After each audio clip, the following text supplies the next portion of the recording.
Xin chào 500 anh em, chào mừng anh em đã quay trở lại với Anime Wiki. Vậy là kỳ nghỉ Tết đã đi qua rồi và đầu năm Anime Wiki xin chúc toàn thể anh em đang xem video này cũng như gần 100.000 anh em đã theo dõi và đăng ký kênh YouTube Anime Wiki một năm mới bình an, vạn sự như ý, tràn đầy sức khỏe và thành công trong cuộc sống.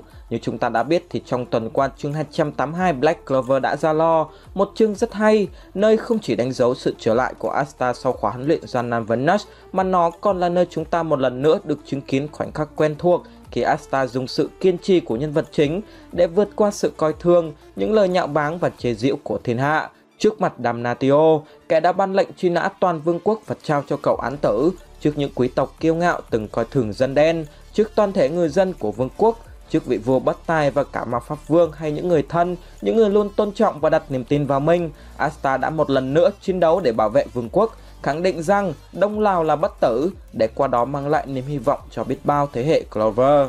Ngoài ra 282 cũng là chương truyện nơi Libe, một ác ma được coi là mối đe dọa, kẻ mang đến diệt vong cho nhân loại đứng ra bảo vệ con người, nơi cuối cùng cậu cũng được nhân loại chấp nhận, nơi những quá khứ đau thương bị đánh đập từ minh phủ đến nhân giới bị xóa mờ.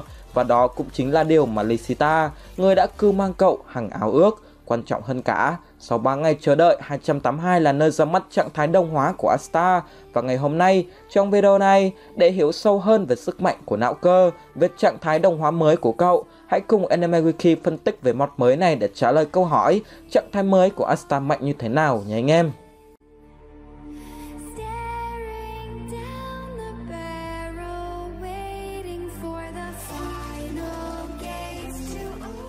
Đầu tiên thì đây là trạng thái Asta có được khi đồng hóa với Libe, và như Nash nhận định, vì Asta đã thực hiện giao kèo bình đẳng nên cậu không thể kiểm soát được 100% sức mạnh ác ma.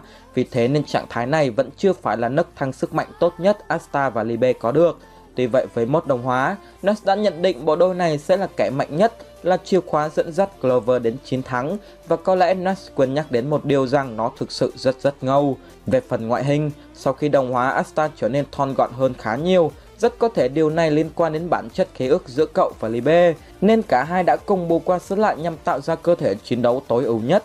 Khi kích hoạt, toàn bộ cơ thể Asta được bao bọc bởi một lớp triệt ma pháp, xung quanh có 6 khối câu, tay chân và trán đều có những biểu tượng dấu cộng quen thuộc trước đó. Ngoài ra trên ngực não cơ cũng xuất hiện một biểu tượng rất giống với 5 thanh kiếm. Rất có thể đây là một pha spoil nhẹ của Tabata về số lượng kiếm mà Asta sẽ có được trong tương lai, là một phiên bản hoàn chỉnh của Hắc Hình, giống như Dante và Vanica. Giờ đây những ngón tay, ngón chân và hàm răng của Asta đã trông giống ác ma hơn, mái tóc hai màu khi xưa đã trở thành màu đen, và đặc biệt nhất là Asta có tới 4 chiếc sừng. Vậy là đúng như những gì chúng ta đã dự đoán khi chứng kiến trạng thái điên cuồng của não cơ ở biên giới, đó là Asta ở Hắc Hình hoàn chỉnh sẽ có 4 sừng.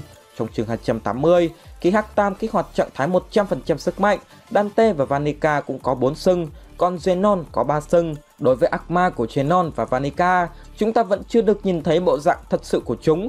Ngoài ra thì ở thời điểm này, Zenon thực sự là một trường hợp rất đặc biệt. Nếu Vanica, Dante và cả Asta khi đồng hóa đều có hàm răng nhọn, đôi tay và chân trông giống ác ma, thì Zenon vẫn giữ bộ dạng như người bình thường. Rõ ràng là đúng như thanh niên này đã thừa nhận, hắn vẫn chưa thể kiểm soát hoàn toàn sức mạnh từ ác ma khế ước.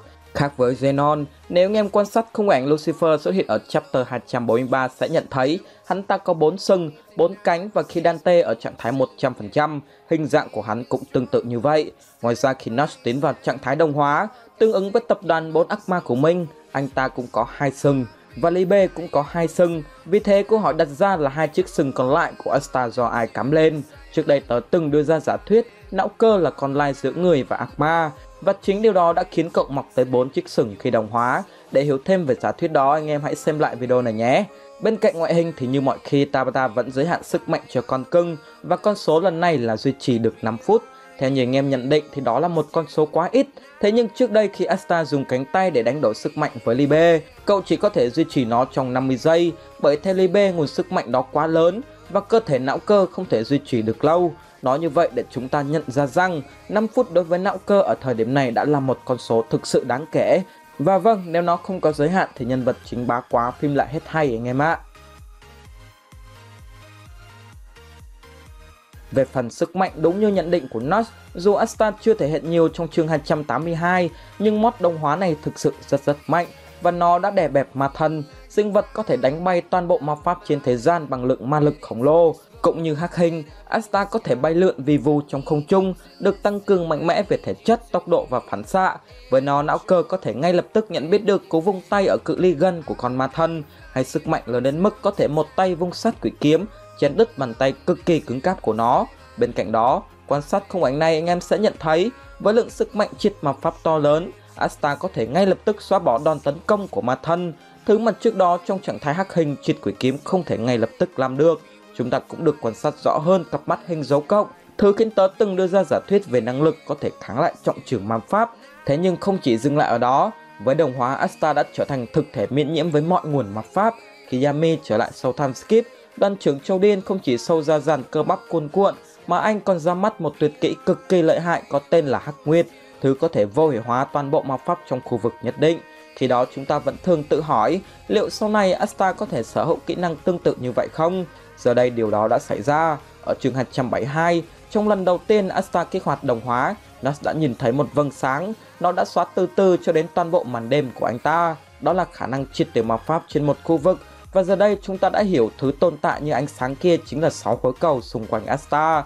Nó tồn tại như một Hắc Nguyệt phiên bản nâng cấp, thứ sẽ bao bọc và triệt tiêu toàn bộ ma pháp ở một khu vực nhất định quanh Asta.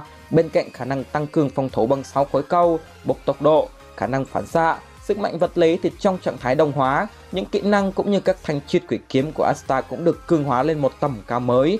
Trong chương này, chúng ta vẫn chưa được chứng kiến Asta sử dụng kỹ năng điều khiển 4 thanh kiếm, nhưng bằng cách truyền một lượng lớn triệt ma pháp, chúng đã trở thành những vũ khí giết chóc vô cùng đáng sợ. Sát quỷ kiếm với khả năng phóng to thu nhỏ cực kỳ lý tưởng để chiến đấu và hạ gục những mục tiêu có kích thước to lớn.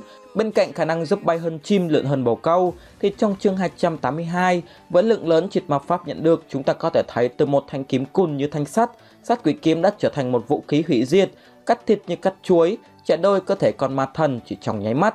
Ngoài ra trong chương 243, Asta còn sử dụng thanh kiếm này để phóng ra những luồng hắc khí tồn tại như cây roi để tấn công và truy đuổi theo mục tiêu. Đây không phải là lần đầu tiên những thanh kiếm của Asta trở nên lợi hại khi được truyền hắc khí.